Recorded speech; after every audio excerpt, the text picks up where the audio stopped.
Untuk konsumsi untuk anak yang lagi tumbuh kembang, tidak aman. Jadi kalau dibilang ada nggak susu, sebenarnya Gula rasa susu ya, cairan gula rasa susu ya. Jadi dikatakan kalau dia jadi susu, ada gitu loh. Cuman yang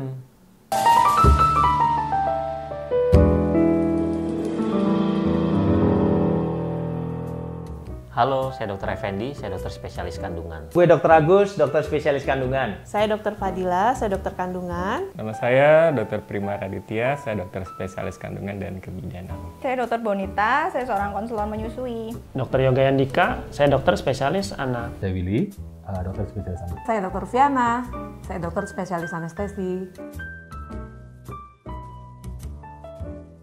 Apa pendapat dokter tentang susu kental manis?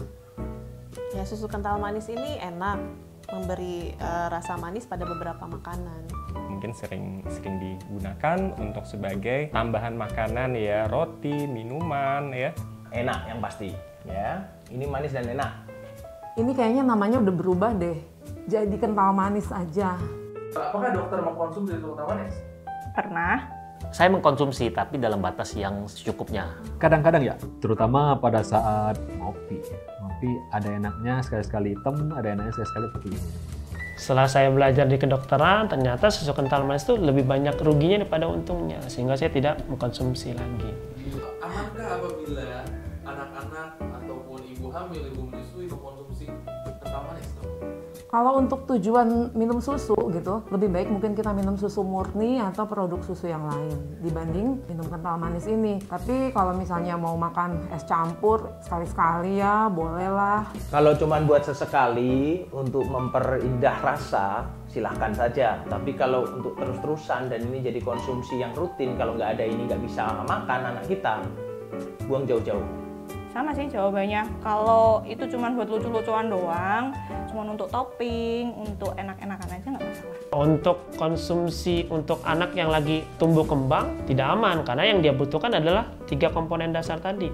Karbohidrat, protein, lemak. Cuman kalau untuk dia konsumsi sesekali aja, is okay. Cuman nggak bisa dia sebagai pengganti susu. Jadi misalkan gini, ada anak ASI, terus kita pengen ganti nih susunya. Susunya apa yang terbaik? Ini nggak termasuk. Karena dia kadarnya proteinnya sangat rendah, gulanya sangat tinggi. Dengan ibu hamil pun sama. Hanya ya harus lebih waspada karena ini kan susu kental manis, otomatis kandungan gulanya akan tinggi. Jadi kalau pada ibu hamil ya kalau misalnya kelebihan gula akan meningkatkan resiko terjadinya kejadian penyakit diabetes pada saat kehamilan.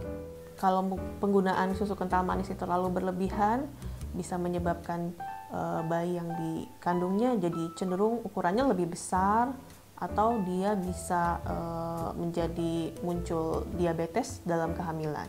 Adakah kandungan susu di kental manis, dok? Jadi kalau dibilang ada nggak susu, sebenarnya tidak ada lah pasti. Karena ini pasti dibuat formulanya, bukan susu sapi yang dikentalkan.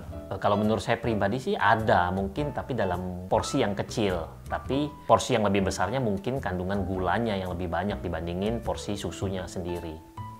Tidak ya, tidak ya, lebih banyak gulanya. Ya bisa dibilang gula rasa susu ya, cairan gula rasa susu ya. Saya lebih tepat menggambarkannya itu. Ya, jadi nggak bisa digunakan sebagai pengganti susu. Jadi dikatakan kalau dia jadi susu ada gitu loh. Cuman yang protein utama susunya itu yang menyediakan kalori daripada kandungannya ini bukan protein. Yang kita harapkan protein. Protein itu yang paling bagus di susu kan. Yang ngasih itu bukan protein kalorinya ini, tapi lebih ke gulanya gitu loh. Jadi ya susu ada gitu loh. Ada proteinnya ada. Cuman kalau dikatakan ganti susu udah pasti enggak. Kandungan susu, ya namanya susu kental manis pasti ada kandungannya. Cuman yang jelek itu adalah si kandungan di dalamnya.